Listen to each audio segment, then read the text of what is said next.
Hello viewers, pathfinders by Unacademy IAS के YouTube channel पर आप सभी का स्वागत है। इंडिया और इजराइल के रिलेशंस के बारे में आप सभी को पता होगा फ्रेंड्स कि रीसेंट टाइम्स में रिलेशन में काफी प्रोग्रेसिव आउटलुक देखने को मिला है। इनफैक्ट प्राइम मिनिस्टर मोदी का 2017 में जो इजराइल विजिट था, उसके बाद से रिलेशंस हैव कंप्लीटली चेंज्ड।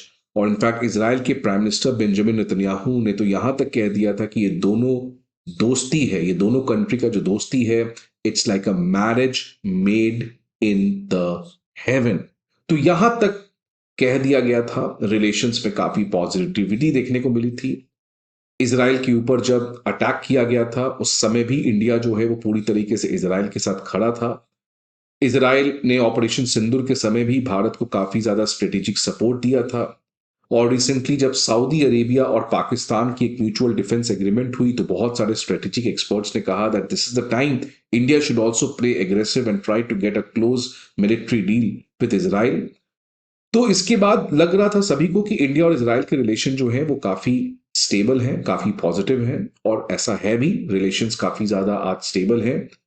और इसमें भारत की फॉरेन पॉलिसी का एक बहुत बड़ा क्रेडिट एस जयशंकर और प्राइम मिनिस्टर मोदी की टीम को जाता है कि कैसे हमने गाजा और पैलेस्तीन का जो मुद्दा है उसको डीहाइफनेट किया है इसराइल के मुद्दे के साथ। एंड आज इंडिया जो है, without backing out from the support of independent Palestine, we have also try to make good relations with Israel. क्योंकि पहले जब भी हम इसराइल के बारे में सोचते थे, हम हमेशा उसको पैलेस्तीन के लेंस से देखते थे। और इसलिए उस लेंस से जब आप देखोगे, जब आपका लेंस ही खराब है तो फिर आप आगे देख नहीं सकते हो, आपकी विजन खराब हो जाएगी। That's why we always look Israel from the lens of Palestine.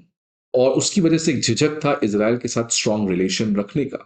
इसलिए इनफैक्ट इसराइल के डिप्लोमेट ने तो यहां तक कह दिया था कि इंडिया इसराइल को बहुत अच्छा दोस्त मानता है और इसराइल भी इंडिया को बहुत अच्छा दोस्त मानता है। लेकिन प्रॉब्लम क्या है कि इंडिया इसराइल को एक ऐसा मिस्ट्रेस समझता है, मतलब एक ऐसी दोस्त समझता है जिसको आप पब्लिकली नहीं ले जा सकते हो। घर पे रखो बट पब्लिकली उसको मत ले जाओ। मतलब इस तरीके से इसराइल के डिप्लोमेट ने कहा था that India likes Israel but India does not want to show that it's good और it has great relation with Israel. But आज वो पास्ट की हेजिटेशंस खत्म हुई है और दोनों के बीच में रिलेशन जो है, ऑब्वियसली हमारी कॉमन ग्राउंड से टेररिज्म एंड अदर थिंग्स, उसमें कोऑपरेशन बना है, नो डाउट।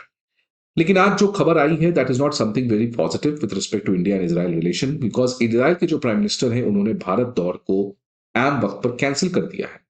और रीजन है दिल्ली ब्लास्ट और उससे रिलेटेड सिक्योरिटी कंसर्न्स, और उसकी वजह से इजराइल के पीएम नहीं आ रहे।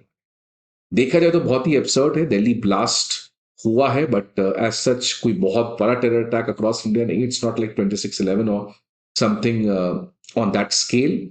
और इसकी वजह से इसराइल के पीएम का नहीं आना, और वो भी इनके जो विजिट था वो अभी नहीं था, आने वाले कुछ समय के बाद था। तो उस समय के पहले इस विजिट को कैंसिल कर देना, ये कुछ जरूर बताता है। और आज उसी चीज के बारे में मैं डिस्कस करूंगा कि व्हाट और why it matters that Israel के पीएम अब भारत नहीं आ रहे हैं। तो आप देख सकते हैं फ्रेंड्स, इस तरीके का पोस्टर इसराइल की बिल्डिंग में लगा हुआ है जहां पर प्राइम मिनिस्टर मोदी के साथ दोस्ती के बारे में काफी ज्यादा पब्लिसिटी भी किया जा रहा है, क्योंकि इंडिया इजराइल के रिलेशन मैंने बताया बहुत पॉजिटिव है। अब इसी में खबर आ रही है कि इजराइल के प्राइम मिनिस्टर बेंजामिन नेतन्याहू वापस से अपने विजिट टू इंडिया को पोस्टपोन कर दिए हैं। पहले ही इस साल वो सितंबर में आने वाले थे, बिकॉज आने वाले थे, लेकिन उस समय इसराइल में इलेक्शन था तो वो नहीं आ रहे थे। अब वापस से उन्होंने पोस्टपोन कर दिया है। एज पर द शेड्यूल वो पुतिन के विजिट के बाद आने वाले थे दिसंबर में, लेकिन अब वो नहीं आने वाले हैं, विच मीन्स कि अब इस साल प्राइम मिनिस्टर नेतन्याहू का मीटिंग प्राइम मिनिस्टर मोदी के साथ नहीं हो सकता है। इसराइल के हिसाब से जो ऑफिशियल रीजन जारी किया गया दैट इज कि इस पोस्टपोनमेंट का रीजन है security concerns after the deadly attack in the national capital of India which is new Delhi. Last time Netanyahu 2018 में आए थे, प्राइम मिनिस्टर मोदी 2017 में इसराइल गए थे। और अब वापस से नेतन्याहू प्राइम मिनिस्टर मोदी से मिलने वाले थे, लेकिन अब इसको डिले कर दिया गया है और अभी तक जो नया डेट है उसको अनाउंस नहीं किया गया है, बिकॉज इसराइल का कहना है कि वो सिक्योरिटी असेसमेंट्स को देखेगा और देखने के बाद ये फैसला करेगा कि वो भारत कब आ सकते हैं। बट फ्रेंड्स, रीजन बहुत ही वेग है, रीजंस बहुत ही क्लियर नहीं है, बिकॉज अभी भी बहुत सारे डिप्लोमेट्स आ ही रहे हैं भारत में। अभी भी बहुत सारे लीडर्स, पुतिन का इनफैक्ट नेक्स्ट मंथ के स्टार्टिंग में फर्स्ट वीक ऑफ दिसंबर 5 से 6 तारीख को पुतिन आ रहे हैं, व्लादिमीर पुतिन। सो जब इतने लीडर्स आ रहे हैं तो नेतन्याहू का नहीं आना ये बहुत ही कुछ क्लियर नहीं है। अब ये खासकर और ज्यादा सरप्राइजिंग क्यों है, बिकॉज ऑलरेडी इंडिया और इजराइल के बीच में फ्री ट्रेड एग्रीमेंट को बातचीत भी चल रही है। इनफैक्ट रिसेंटली आपने देखा कि कैसे दोनों कंट्री बायलैटरल इन्वेस्टमेंट ट्रीटी और फ्री ट्रेड एग्रीमेंट दोनों का नेगोशिएशन एक साथ स्टार्ट कर दिए हैं। इसी कॉन्टेक्स्ट में पीयूष गोयल जो है, जो जेरूसलम गए थे, वहां पे वो बेंजामिन नेतन्याहू से मुलाकात भी किए और फ्री ट्रेड एग्रीमेंट के लेकर पहली बार डायरेक्ट बातचीत भी हुई नेतन्याहू के साथ और काफी कुछ पॉजिटिव निकल के आए। और ये जस्ट कुछ दिन पहले की बात है, ये कोई पुरानी बात नहीं मैं कह रहा हूं आपको। अब सवाल आता है कि आखिरकार क्यों कैंसिल किया गया, क्यों कैंसिल किया गया? इसका रीजन है साउथ अफ्रीका। साउथ अफ्रीका आपको पता है इसराइल के अगेंस्ट जेनोसाइड का केस चला रहा है इंटरनेशनल कोर्ट ऑफ जस्टिस में। साउथ अफ्रीका इसराइल को पब्लिकली कई बार क्रिटिसाइज कर चुका है। साउथ अफ्रीका बेंजामिन नेतन्याहू को किलर कह चुका है और इसी की वजह से यूएस के प्रेसिडेंट डोनाल्ड ट्रंप ने साउथ अफ्रीका को कंप्लीटली बॉयकॉट करने का प्रयास किया है। इसी कॉन्टेक्स्ट में प्रेसिडेंट ट्रंप जो है वो G20 के लिए साउथ अफ्रीका के कैपिटल जोहान्सबर्ग में गए भी नहीं। लेकिन जब ये सब चीज चल रहा है, इंडिया साउथ अफ्रीका से मिलता है।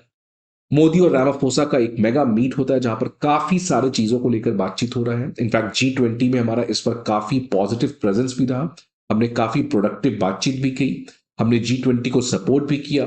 तो जिस तरीके से साउथ अफ्रीका के साथ हमारा रहना, खासकर उस समय जब साउथ अफ्रीका और इसराइल के टेंशन अपने लोएस्ट लेवल पर हैं, बिकॉज जेनोसाइड का केस एक छोटा केस नहीं होता है, किसी कंट्री के केस चलाते हो, तो क्या ये एक रीजन हो सकता है बेंजामिन नेतन्याहू का भारत नहीं आना?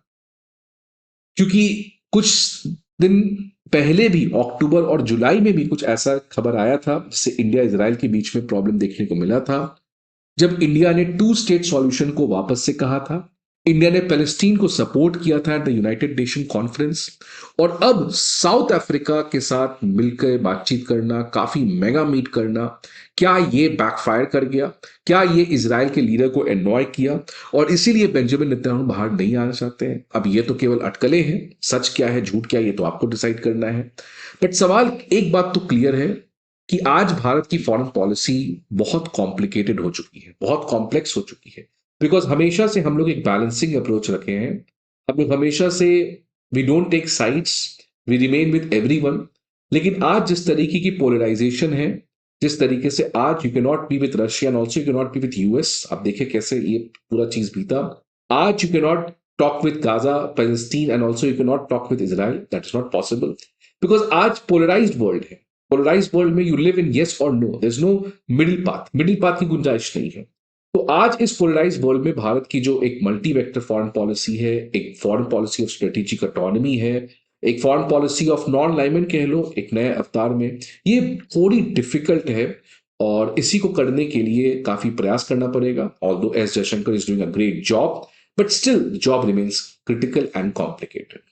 बट इजराइल के प्राइम मिनिस्टर का भारत नहीं आना ये काफी ज्यादा डिसअपॉइंटिंग है, because we were expecting him to come, but let's see कब वो आते हैं। एनीवेज, इंडिया इजराइल के रिलेशंस इस समय फंडामेंटल बेसिस पे काफी स्ट्रॉन्ग दिखते नजर आ रहे हैं।